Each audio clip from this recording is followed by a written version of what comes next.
माननीय मुख्यमंत्री देवेंद्र फडणवीसजींनी मला महसूल खात्याची जबाबदारी दिल्यानंतर या राज्यामध्ये 60 लाख परिवारांना तुकडेबंदी कायद्यामुळे ज्यांचे घरं कायदेशीर होत नव्हते त्या 60 लाख परिवारांना त्यांचे घरं कायदेशीर करण्याबाबतचा मार्ग आम्ही मोकळा केला।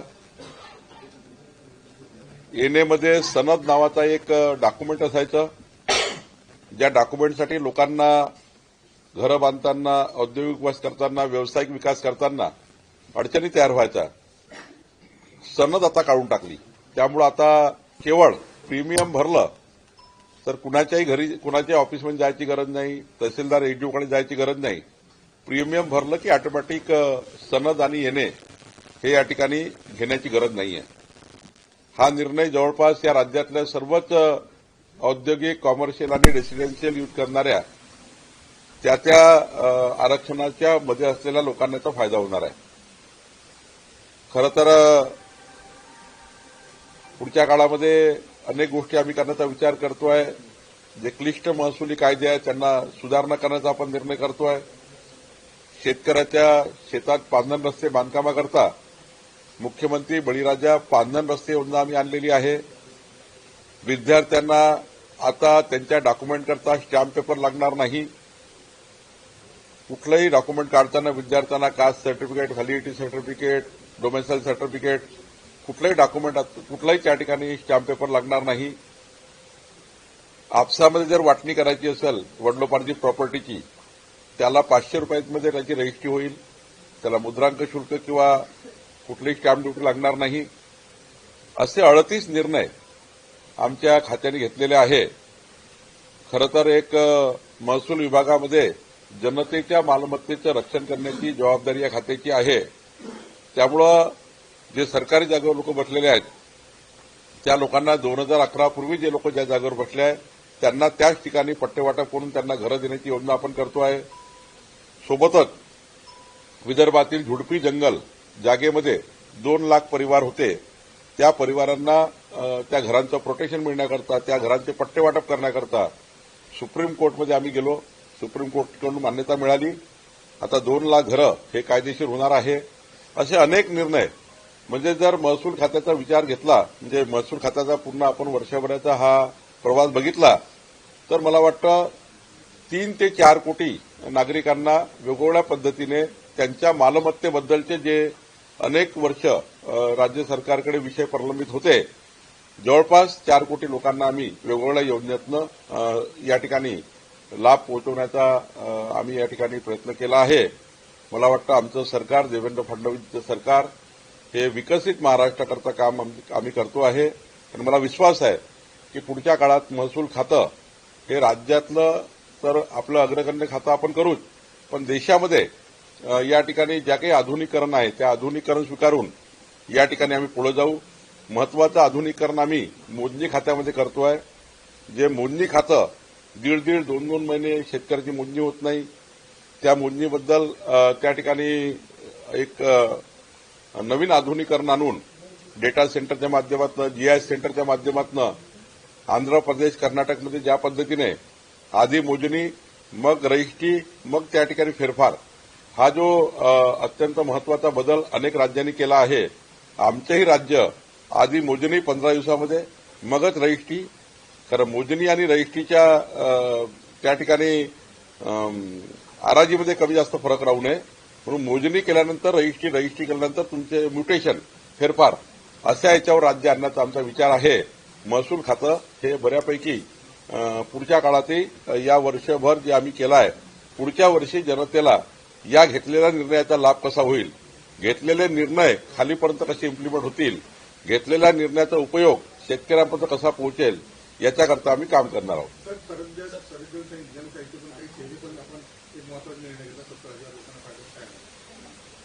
मराठवाड्यामध्ये 70,000 परिवार असे होते ज्यामध्ये निजामकालीन नाव त्यांच्या जमिनीवर होते।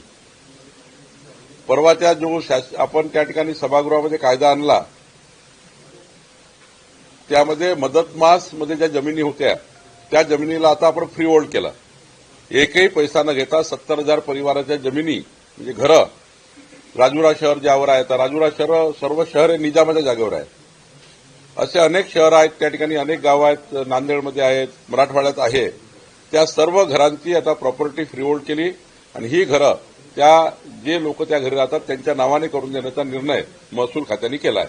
सर, पिंपरी चिंचवडमध्ये दोन्ही राष्ट्रवादी एकत्र येऊन लढत आहेत. भाजपचं काय काय?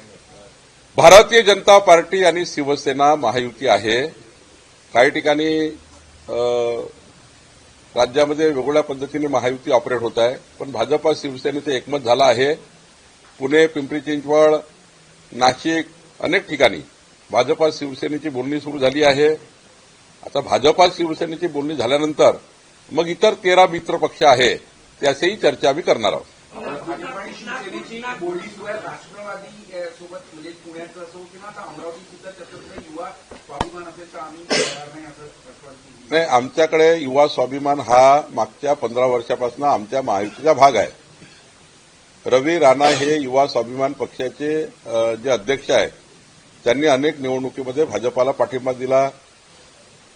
मागच्या 15 वर्षापासून रवी राणा भाजपचे मित्रपक्षामध्ये आहे. त्यामुळं महायुतीचा प्रस्ताव आमच्यासमोर जो आहे तो आज शिवसेनेचा आहे, युवा स्वाभिमानचा आहे. राष्ट्रवादीकडनं अजून प्रस्ताव आला नाही आहे, पण निश्चितपणे आम्ही महायुतीमध्ये जाणार आहोत. अमरावतीमध्ये महायुतीच त्या ठिकाणी लढणार आहे. नागपूरमधून काय होईल? कारण नागपूरमधील बरेचसे कार्यकर्ते जे आहेत वरिष्ठांकडे मागणी करतायत की भाजप मजबूत आहे पुरेशी, त्यामुळे इथे लोकसभा विधानसभेमध्ये युती ठीक आहे, पण कार्यकर्त्यांना संधी दिली पाहिजे. नागपूर असो की मुंबई असो, भाजपा जरी मजबूत राहिली तरी शिवसेना हा त्या ठिकाणी पहिल्यापासून मागच्या 30 वर्षापासून नैसर्गिक मित्र पद्धतीने आमच्यासोबत काम करतायत. त्यामुळं जिथे शिवसेना मजबूत आहे तिथे भाजपाला, आणि जिथे भाजपा मजबूत आहे तिथे शिवसेनेला. जर युती करण्याचा निर्णय झाला आहे राज्यस्तरावर आणि हा निर्णय वरिष्ठ स्तरावर घेण्यात आला आहे, त्यामुळे मला वाटतं आता किंतु परंतु ठेवण्याची गरज नाही. अजितदादांनी पिंपरी चिंचवडमध्ये म्हटलं की मी सर्व काही पणाला लावेल आणि भाजपच्या ज्या स्थायी समितीच्या अध्यक्षा सीमा सावळे यांनी अजितदादा, मला असं वाटतं की त्यांचा पक्ष त्यांनी कसा चालवायचा, त्यांनी निवडणूक कशी जिंकायची, निवडणुकीमध्ये यश पराजय जे काय होईल ते होईल, पण निवडणुकीच्याच तत्वावर जिंका लागतं किंवा निवडणूक लढावी लागतं. त्यामुळे त्यांना त्यांच्या पक्षाचा पूर्ण अधिकार आहे. त्यांचा निवडणूक कशी लढावी त्यांनी त्यांचा पूर्ण निर्णय घ्यायचा आहे. त्यामुळे त्यांनी काय केलं यावर मी बोलण्यापेक्षा आमची तयारी काय आहे, तर आमची तयारी ही आहे की 51% मतं घेऊन 2/3 बहुमताने जिंकायचं आहे. आम्ही महायुती चांगल्या पद्धतीने महाराष्ट्रात येऊ आणि महायुतीत या ठिकाणी महाराष्ट्रामध्ये लोकांची पसंती आहे. पिंपरी चिंचवडमध्ये राष्ट्रवादीचंच महापौर होईल असं अजितदादा म्हणतात. अजितदादाला राष्ट्रवादीचं वाटतं, आम्हाला भाजपचं वाटतं. त्यामुळं जनता निर्णय करेल पिंपरी चिंचवडची कोणाचा महापौर बनवायचा. आज आदित्य ठाकरेंच्या उपस्थितीमध्ये मेळावा होत आहे असं ठरतंय त्यांच्यामध्ये की आदित्य ठाकरेंना मुंबई आणि उर्वरित महाराष्ट्रामध्ये उद्धव ठाकरे म्हणजे आदित्य ठाकरेंना कुठंतरी प्रमोशन दिलं जात आहे म्हणून. उद्धवजी जेव्हा मुख्यमंत्री होते तेव्हाच त्यांनी आपल्या मुलाला प्रमोट केलं होतं. यात नवीन काय? वडील जेव्हा मुख्यमंत्री होते मुलाला मंत्री केलं याचा अर्थ तुम्ही तेव्हाच प्रमोट केलं होतं. नवीन काय? आणि ज्या पद्धतीने आदित्य ठाकरे हे काम करतात आहे, नवीन नेतृत्व आहे, त्यांना संधी आहे. संधीचं सोनं करावं एवढंच म्हणणं आहे. मुंबई भाजपा यासाठी पोस्टर लागलेले होते, ते पोस्टर काढून टाकण्यात आले. त्यावरून संजय राऊतांनी टीका केली की आचारसंहिता फक्त शिवसेनेसाठी आणि मराठी माणसासाठीच आहे का, सत्ताधाऱ्यांसाठी नाही. राज्य निवडणूक आयोगाने जेव्हा आचारसंहिता लागली तेव्हा सर्वांनीच पोस्टर काढले, आम्ही आमचे काढून टाकले. ज्यांनी काढले नाही त्यावर कारवाई झाली असेल. आम्हाला तेवढी शिस्त आहे.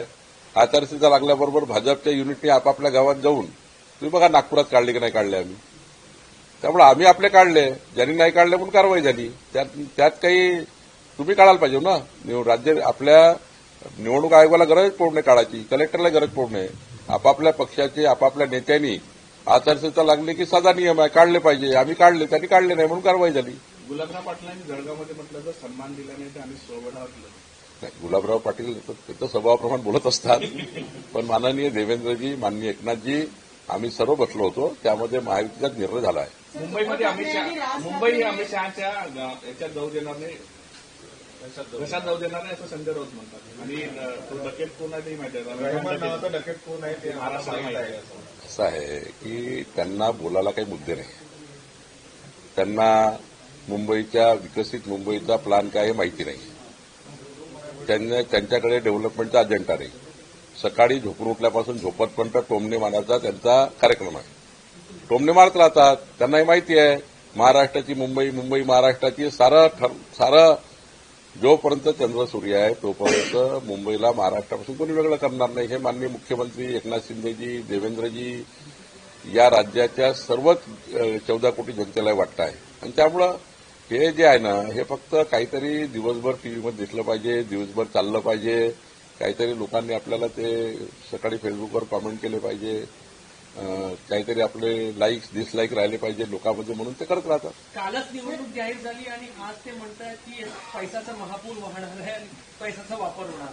ज्यांनी आयुष्यभर जे धंदे केले आहेत त्यांना तेच दिसतं. सर, उद्धव ठाकरे आणि राज ठाकरे यांचं दोन्ही एकत्र येऊन हे समीकरण बदलण्याचं चित्र होणार आहे का असंही चांगलं समीकरण आहे. दोघे एकत्र चांगलं समीकरण आहे. लोकाला कळतं असे समीकरण का तयार होतात. जेव्हा जनाधार संपतो, जेव्हा तुमचा आधार संपतो, तेव्हा असे समीकरण तयार होतात. असं आहे. त्यांना एकत्र यायला काही मनाई नाहीये. त्यांना आमच्या शुभेच्छा आहे. पण विजन काय? 45 वर्ष उद्धव ठाकरेजीकडे महापौर होता मुंबईचा.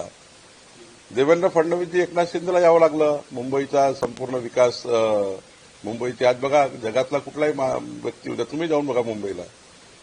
10 वर्षापूर्वीचे गुगलवर मुंबई तुम्ही एमआरसॅकवर काढा मुंबई 10 वर्षापूर्वी 15 वर्षापूर्वी काय, 2014 पूर्वीची मुंबई काढा आणि 2024ची मुंबई काढा. आमचा दावा नाही की सारं बदललं, पण आमचा दावा पक्का आहे की 2029, 2035 आणि 2047च्या विकसित मुंबईचा जो प्लॅन माननीय मुख्यमंत्री देवेंद्र फडणवीसजींनी केला आहे, या प्लॅनचा विचार जर केला तर मुंबई ही जगातलं सर्वात उत्कृष्ट आंतरराष्ट्रीय शहर झाल्याशिवाय राहणार नाही. असाच योजना देवेंद्र फडणवीसजींनी केली आहे. या योजनेसमोर मतं मागणारे फिके पडणार आहे, त्यांची जमानत जप्त होणार आहे आणि म्हणून त्या पद्धतीनं ते वक्तव्य करतात. मुंबईमध्ये दोन्ही ठाकरे बंधू एकत्र येणार आहे अशा पद्धतीची चर्चा. सांगितलं आता मी. आणि दुसरीकडे ते वर्षा गायकवाड म्हणतात की आम्ही मारहाण करणाऱ्यासोबत सोबत जात नाही, त्यामुळे कुठेतरी महाविकास आघाडी त्यांना सर्वांना शुभेच्छा आहे. त्यांना वेगळं लढण्याच्या शुभेच्छा आहे, यांना एकत्र येण्याच्या शुभेच्छा आहे. अजून ते 20-22 पक्ष आले होते, मागे हातवर केले होते एकामेकांनी. त्यांना घेऊन या सर्वांना. ममता बॅनर्जी तिकडे कोणते आले होते मला माहिती नाही, पण ते जरा ते सर्वांनी आलं पाहिजे. आम्ही 51% लढाईची तयारी केली आहे. 51% मतं आम्हाला मिळतील. शिंदे साहेबांसोबत युती तुमची केलेली आहे, मात्र जागा वाटपाचा काही फॉर्म्युला ठरलेला आहे का? जागा वाटप योग्य ठिकाणी चालू आहे. जेव्हा तुम्हाला जागा वाटपाचा फॉर्म्युला समोर येईल तेव्हा तुम्हाला आनंद होईल. दिग्विजय सिंग यांनी राज्यसभेमध्ये एक मागणी केलेली आहे की जेव्हा एखादा पक्ष फुटतो तेव्हा चिन्ह गोठवलं जातं, पण महाराष्ट्रात शिवसेनेचं चिन्ह एकनाथ शिंदेंना तर राष्ट्रवादीचं चिन्ह अजित पवारांना दिलं. जो आमदार खासदार पक्ष सोडून जातो त्याला 6 वर्ष निवडणूक लढण्याची संधी द्यायला नको, अशा प्रकारची मागणी केली. तर मागणी करायचं कामच आहे. कायदे काय आहे? केंद्रीय निवडणूक आयोगाने जेव्हा चिन्ह दिलं राष्ट्रवादी अजितदादांना आणि एकनाथ शिंदे धनुष्यबाण, त्यामध्ये काही काल परवा नवीन कायदा तयार केला का? संविधानाने जे तुम्हाला कायदे दिले केंद्र निवडणूक आयोगाकडे जे कायदे आहेत त्या कायद्याने होत असतं. आणि आता हायकोर्ट सुप्रीम कोर्टमध्ये केस चालूच आहे. त्यामुळे जे काही चिन्ह मिळालं ते कायद्याने मिळालेले आहेत. त्यामुळे तुमचा पक्ष जेव्हा शेवटी पक्ष म्हणजे काय? तुमच्या पक्षात असलेले लोकप्रतिनिधी तुमच्यासोबत किती आहे आणि वेगळे किती झाले याचा कायदा आहे. अनेक सुप्रीम कोर्टाचे निकाल आहेत. यामध्ये सुप्रीम कोर्टाचे निकाल, केंद्रीय निवडणूक आयोगाचे कायदे याचा आधार घेऊन हे सारं त्या ठिकाणी निवडणुकीचे चिन्ह एकनाथजी आणि अजितदारला मिळाले आहे.